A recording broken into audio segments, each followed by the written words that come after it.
मेरा सराकी शायर शबीर ताहिर हिमैती मेरे नाल बैठन से नज़ीर कटपाल साहब वो मेरे नाल तशरीफ फरमाया।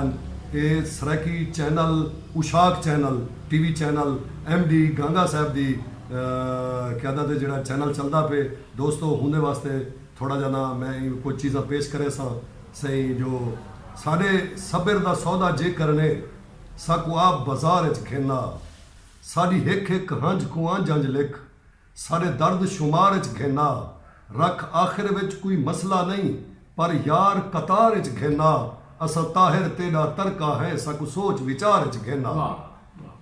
जो ए पिदरी मुजहरे तू कित्था चवींदे ए पिदरी मुजहरे तू कित्था चवींदे महल कोई ऐरे तू कित्था चवींदे ए गैरत भी ताहिर पहाड़ एक दा बारे कहीं ऐरे गैरे तू कित्था चवींदे।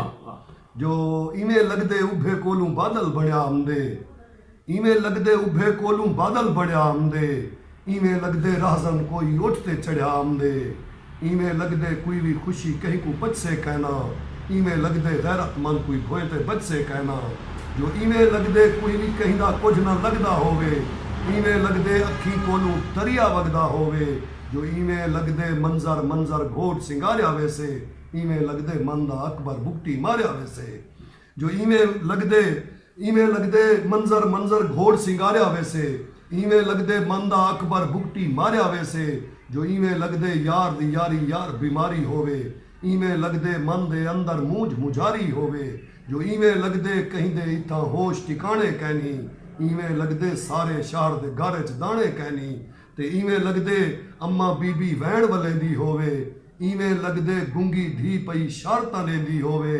जो इवें लगदे पिछले साल दा मुंढे लाशा होवे इवें लगदे नवे साल दा शहर तमाशा होवे इवें लगदे पिछले साल दा मुंढे लाशा होवे इवें लगदे नवे साल दा शहर तमाशा होवे।